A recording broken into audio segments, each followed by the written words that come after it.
Neal Jacobson was the last person you'd ever expect to have problems with the law. The 51-year-old mortgage broker was the model example of the American dream. A happily married millionaire blessed with 2 beautiful children, living in a large, beautiful home in an upper-class area in Wellington. It's crushing to me every day. I literally cry every day. There's not a day it doesn't cry. That I don't cry.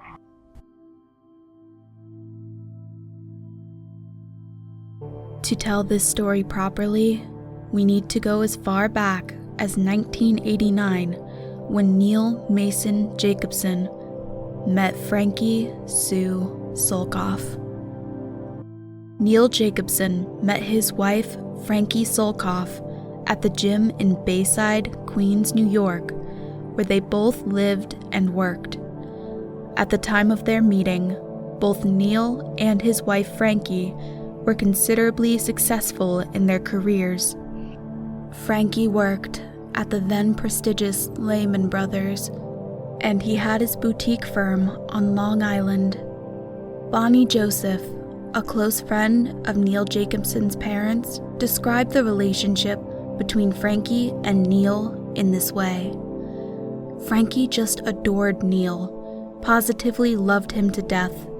He was the sweetest, nicest guy you ever wanted to meet. He was always the golden boy of the family. Not long after they had met, Neal and Frankie got married and moved into Neal's New Jersey home. He returned to his career in mortgage banking, opening a mortgage brokerage firm, and they settled into married life with ease. In a recent interview, Neal Jacobson had this to say about his relationship with his wife. "My wife and I had an amazing relationship," he said. "We had been friends before we even got together. Everything we did together. Bicycling, scuba diving, going up to the country. I would prefer to spend time with her more than any of my male friends. We really were a wonderful, fun, and loving couple," he said. However, we were not complete until Joshua and Eric were born. For several years after their marriage, Neal and Frankie tried to have children and underwent multiple fertility treatment cycles. Finally, in 2003, the couple had their prayers answered, and they were blessed with 2 boys. Already blessed with a good life, Frankie and Neal were happier than they could ever imagine. Harold and Goldie Jacobson, Neal's parents, had left New Jersey for Florida in 2000, far from family and unhappy that they could not spend as much time as they may have wanted with their son and his family. They often complained about the distance. In 2005, Harold, Neal's father, was diagnosed with cancer and could no longer travel to New Jersey. This was the last straw for Neal. He decided immediately to move to Florida to be with his parents. Just before his children were born, Jacobson bought a pre-construction investment condo in Lantana. Not long after, he bought another. At this point, Neal admits that he knew that his investments were getting out of hand. Unfortunately, Neal did not stop buying property. On a subsequent trip to Florida, Neal bought a 3rd pre-construction investment condo.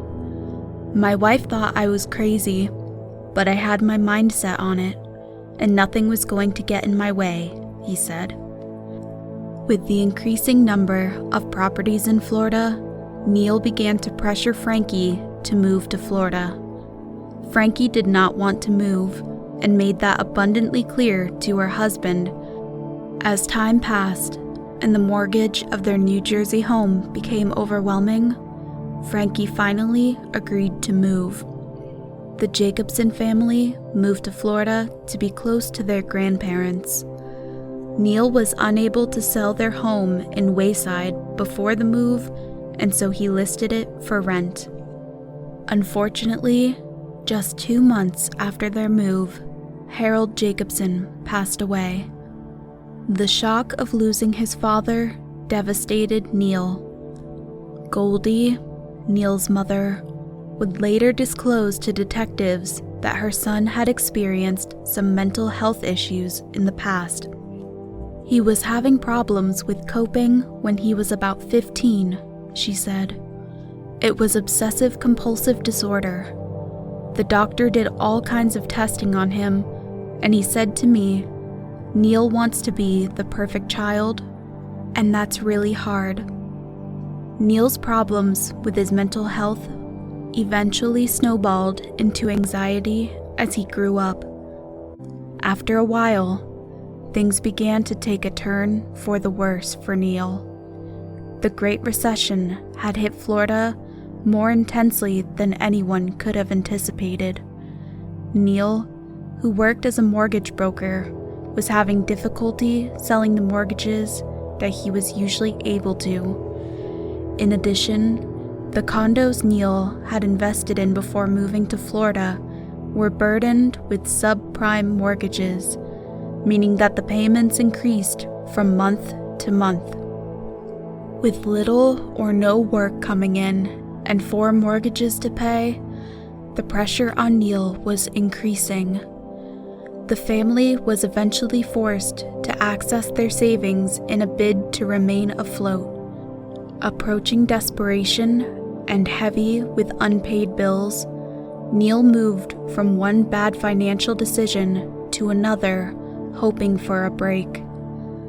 At some point, Neal and Frankie were no longer able to juggle their finances. Tapped out and exhausted, Frankie decided unanimously to stop paying the mortgages on their 3 Florida condos. In 2008, the pressure of his recent failures in business began to take a toll on Neal's health. He began to complain about aches and pains all over his body. A blood test ordered by the family doctor in October revealed that Neal had elevated hormone levels. As time passed, Neal's symptoms became worse. He became lethargic and experienced random bouts of dizziness. Eventually, Neal was diagnosed with depression and transient peripheral vertigo. His doctor prescribed Zoloft, a popular antidepressant, to treat his depression. A few days after Neal had started on his Zoloft prescription, he was called back to the doctor's office, and a Xanax prescription was added to the Zoloft. His family and friends reported that it seemed as if Jacobson's depression became worse with the prescription pills. At this point, Deborah, Neal's sister, worried about her brother, confided in her mother about what he was going through. Deborah mentioned to her mother that Neal was hallucinating and had become very paranoid. Frankie, Neal's wife, had also reached out to her sister as her husband's situation became worse. Frankie complained that Neal had become severely depressed and refused to go out or even shower for days at a time. As Neal's paranoia began to worsen, he began to hallucinate about the FBI coming to drag him to prison. Jacobson would tell anyone that cared to listen about how the feds were surveilling him, gathering evidence for his arrest. On one of the last occasions when his mother saw him, Neal confided in his mother that he was in big trouble and went on about the FBI coming for him. As she was leaving, Neal began to say, he started saying, "Mom, I love you. No matter what happens, I love you." On January 23, 2010, Neal Jacobson struggled to reach the top shelf of the wardrobe where he pulled his loaded gun down from. His wife Frankie sleepily watching him from their bed, wondering what he was doing. Neal Jacobson stepped out from his wardrobe, holding the gun. His wife, realizing what was about to happen as he pointed the gun at her, attacked him immediately. The couple rolled to the floor, struggling for the gun. As they fought, Neal knocked out Frankie's front tooth and sliced her finger. Eventually, he overpowered her, and getting up from the floor, Neal shot Frankie twice in the face. He reloaded the gun and made his way across the house to Eric's room first. Neal met his son lying on his stomach and shot him twice. Unfortunately, Eric survived the first 2 shots. Neal, determined to finish the job, covered Eric's face with a pillow and shot him 2 more times. Covered with the blood of his wife and son, Neal reloaded the gun again. His son Joshua was in the next room, and Neal made his way there. His young son was asleep, cuddling deeply in his sheets. Neal covered his face and shot him twice in the face. Done with his killing spree, Neal made his way to the shower to wash the blood off himself. When Neal was done with his shower, he got dressed and swallowed a large number of Vicodin and Xanax tablets before getting into his car. Neal Jacobson got into his car and headed onto the highway with the gun he had used to kill his wife and children in the passenger seat beside him. As he drove, the medication he had taken before leaving his home kicked in, leaving him feeling groggy and disoriented. About a half-mile north of Atlantic Avenue, in Delray Beach, Neal passed out on the steering wheel. The car swerved off the highway, finally slowing to a stop in the grass on the opposite side of traffic. Neal had passed out just 10 minutes away from his mother's house. Neal said, "As I stood there in the living room, and I do remember this, I was thinking, wait, we're going to heaven to be with my father. I can't leave my mother alone. I need to take her with us. And that's when I drove to her house," he said. "Thank God I didn't make it." Neal had planned to kill Goldie before shooting himself. As police responded to the 911 calls from worried passerby, they discovered a disoriented Neal grasping for the gun beside him. Confused and loopy, Jacobson told the reporters, "I killed my family." At his trial, Neal claimed that his actions had been a result of the multiple medications that he was on at the time. A lot of questions are left unanswered till now. The most important one is why Neal Jacobson, who had never had any history of violence, would wake up and decide to kill his family. On the other hand, the suicide note found in the course of the investigation shows that Neal Jacobson had planned his actions.